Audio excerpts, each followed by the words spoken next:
Cirebon, kumpulane para wali kang wis pada semeren ning Gunung Jati.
Assalamualaikum warahmatullahi wabarakatuh. Mari sedulur KB kita berziarah, mengenang dan mentauladani perjuangan para leluhur kita dalam menyebarkan agama Islam di tanah Cirebon. Kali ini kita akan membahas tentang sejarah berdirinya Desa Kalideres, Kecamatan Kaliwedi, Kabupaten Cirebon. Ada banyak versi, ada banyak pendapat, dan ada banyak sudut pandang.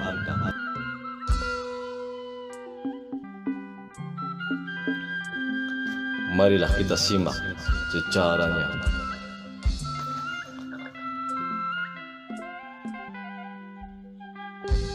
Suatu hari pada abad ke-14, Nyimas Ratu Rara Mangi oleh ayahnya diperintahkan untuk meninggalkan keraton Pajajaran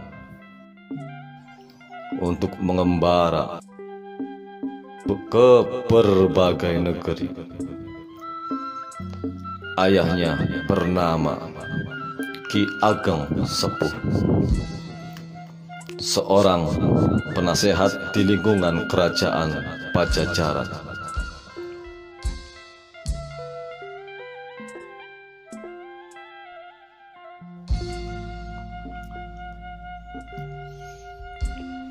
Adapun dasar pertimbangan perintah tersebut adalah karena Ki Ageng Sepuh mendapat firasat bahwa tidak lama lagi keraton Pajajaran bakal runtuh sirna dari Mayapada.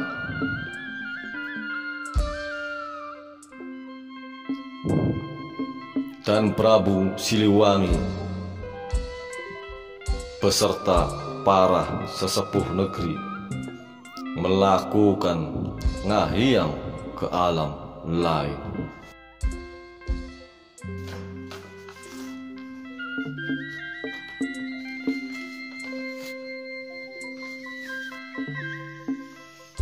Dalam perjalanan pengembaraannya, Nyimas Ratu Rara Mangi tiba di Pondok Bengawan Danuwarsi dan memohon dijadikan muridnya.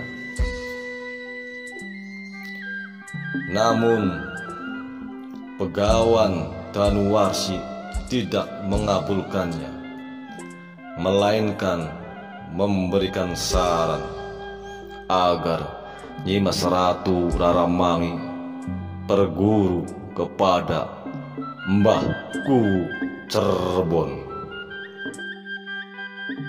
di Pedukuhan Cirebon.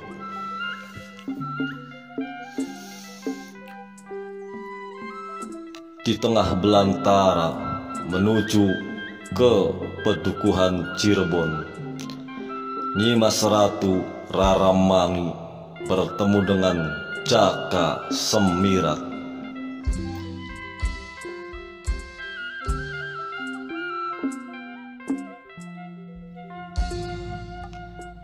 Yang bermaksud sama untuk berguru ke Mbah Kuwu Cerbon.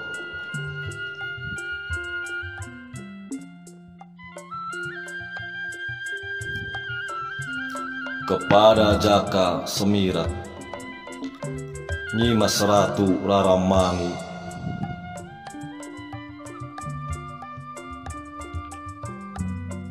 bahwa dirinya juga hendak menuju ke arah yang sama.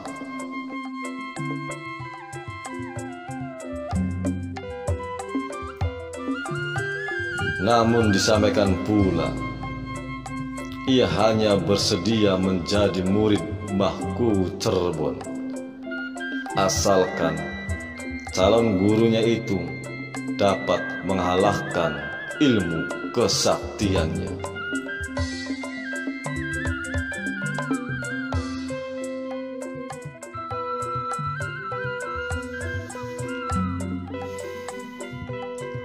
Mendengar penuturan Nyimas Ratu Raramanggi, Jaka Semirat menjadi tersinggung karena Wanodaya yang baru dikenalnya itu secara tidak langsung telah menghina Mbah Kuwu Cerbon, orang yang dimuliakannya.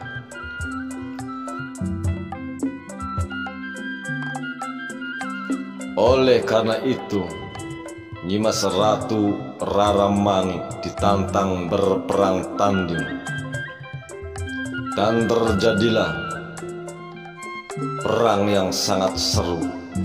Masing-masing mengeluarkan ilmu kedikjayaannya.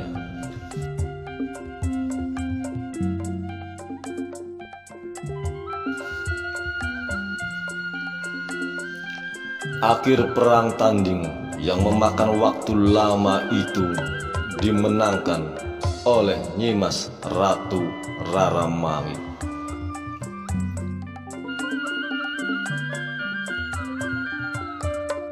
Kemudian Jaka Semirat menyerahkan diri dan bersedia menjadi kaula.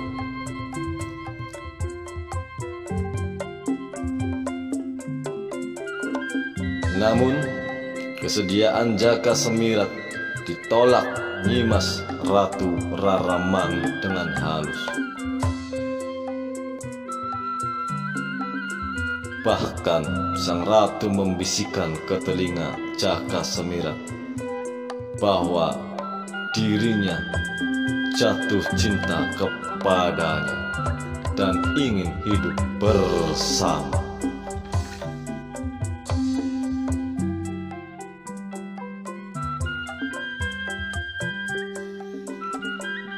Ia juga mengatakan bahwa menguji ilmu kesaktian Mbah Kuwu Cerbon bukan berarti melawannya.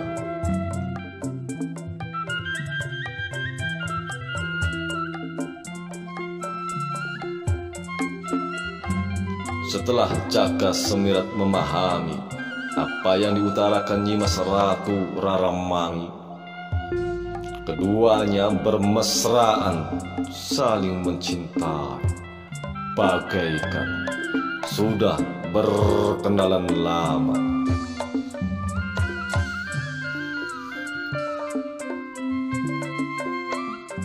Selagi keduanya memadu kasih, tiba-tiba dikagetkan dengan kedatangan seorang kakek tua renta yang meminta tolong untuk mengambilkan tongkatnya yang hanyut di sungai.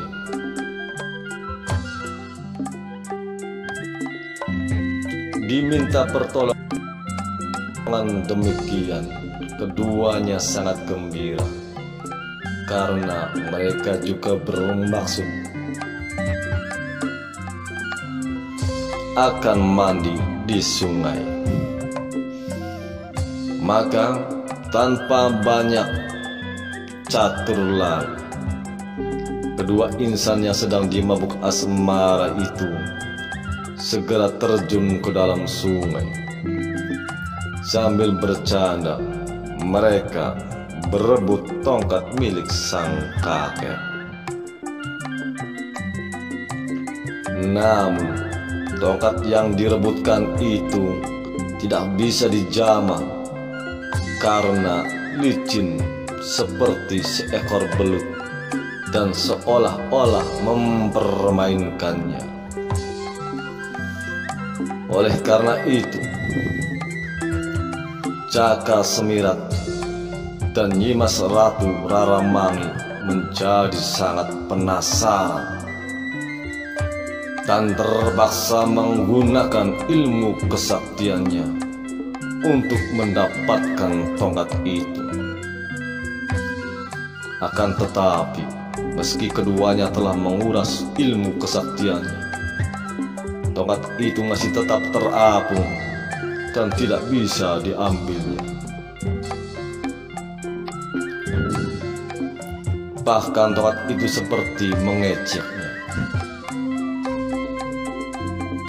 Kejadian itu berlangsung lama hingga Caka Semirat dan Nyimas Ratu Raramanggi merasakan kelelahan yang luar biasa, hingga akhirnya mereka menyerah dan tergeletak di tepi sungai. Setelah sadar, Caka Semirat dan Nyimas Ratu Raramanggi bukan main kagetnya, karena tongkat yang diperebutkan itu sudah berada di tangan pemiliknya yang berdiri tegak di dekatnya. Kemudian kakek tua dengan mengacungkan tongkatnya mengatakan bahwa dirinya adalah Mbahku Cerbon yang sengaja menyamar. Setelah itu, Mbahku Cerbon mempersilahkan Nyimas Ratu Raramanggi apabila hendak menjajal kesaktiannya. Mendengar penjelasan tersebut, Nyimas Ratu Raramanggi tersipu malu dan tanpa sungkan-sungkan ia menyembah hormat kepada Ku Cerbon serta memohon maaf atas kelancangannya dan meminta diangkat menjadi muridnya. Setelah Nyimas Ratu Raramanggi menjadi murid Mbahku, ia sangat akrab dengan Nyimas Ratu Ayu Pakungwati, putri Mbahku. Yang selanjutnya, Nyimas Ratu Ayu Pakungwati menjadi istri Sunan Gunung Jati. Oleh Sunan Gunung Jati, Nyimas Ratu Raramanggi diangkat sebagai pepatih andalan yang dikenal kedigjayaannya.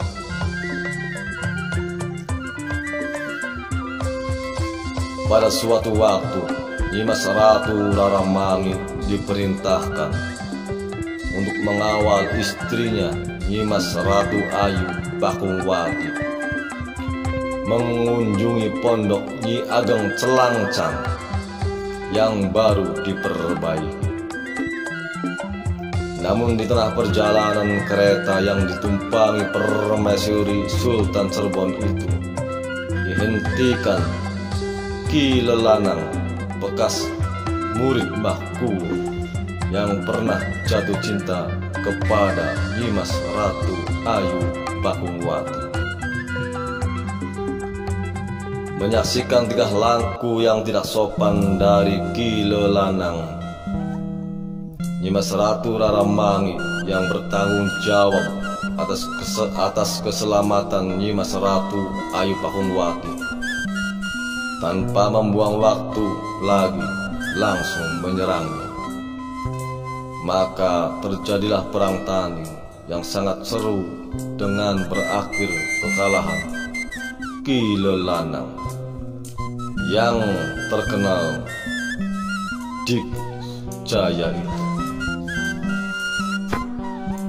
Pada usia sepuhnya, Nyimas Ratu Raramanggi bermukim di sebuah pondok di tengah hutan bersama suaminya Jaka Semirat, dan selalu mengusuhkan diri kepada Allah Subhanahu wa Ta'ala.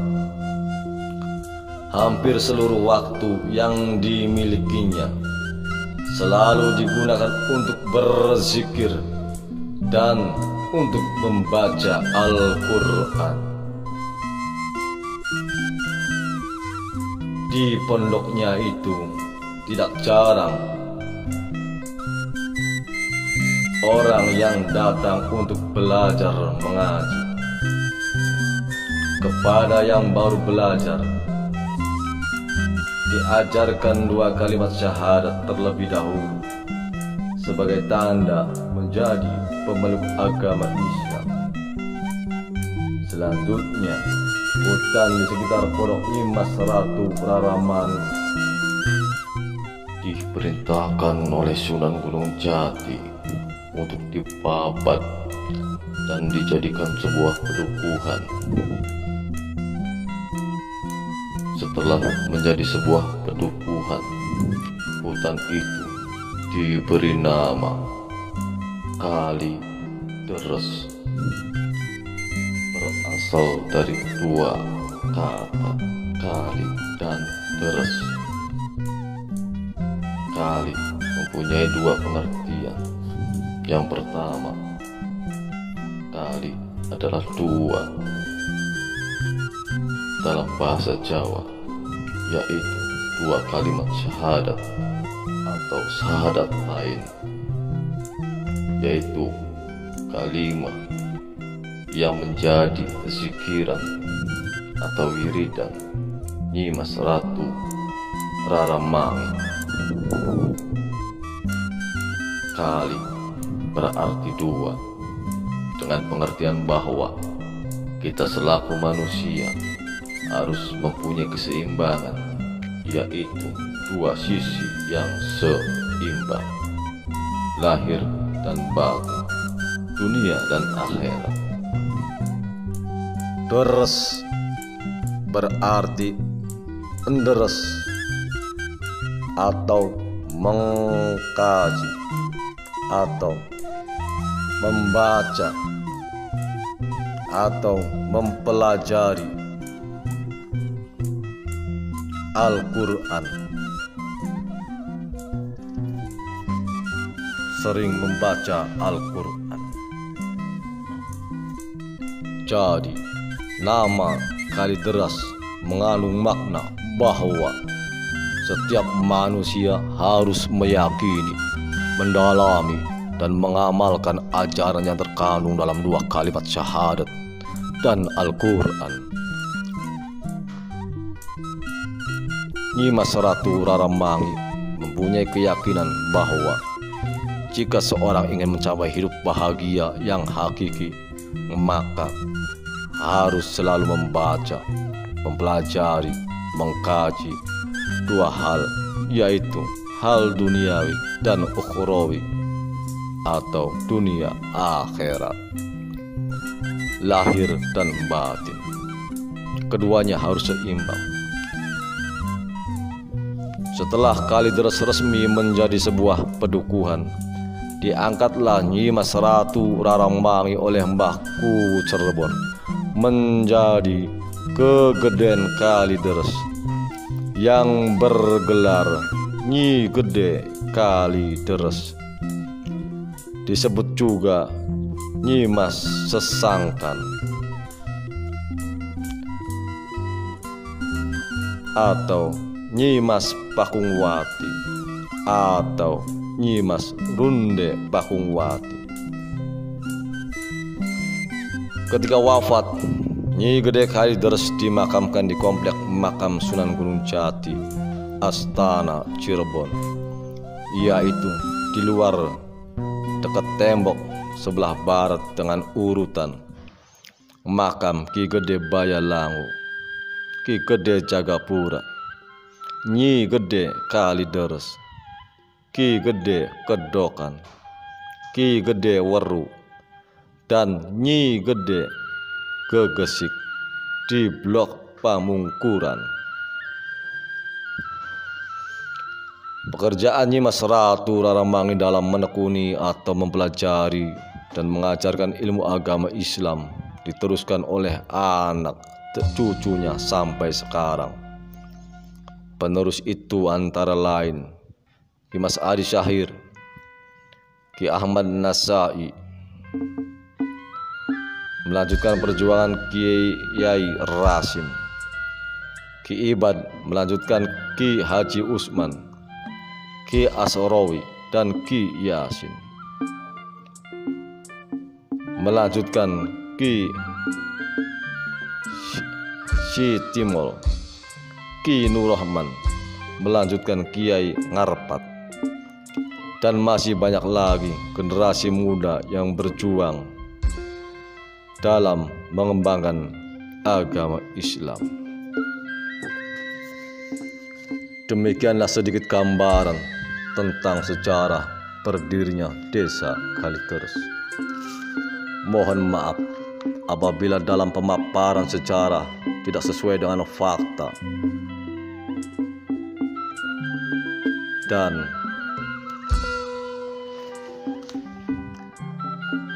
ada kesalahan dalam menyebutkan nama tokoh-tokoh leluhur kita. Semoga kita dapat mengambil hikmahnya. Mari kita berziarah mendoakan para pejuang-pejuang Islam di tanah Cirebon. Terima kasih. Assalamualaikum warahmatullahi wabarakatuh.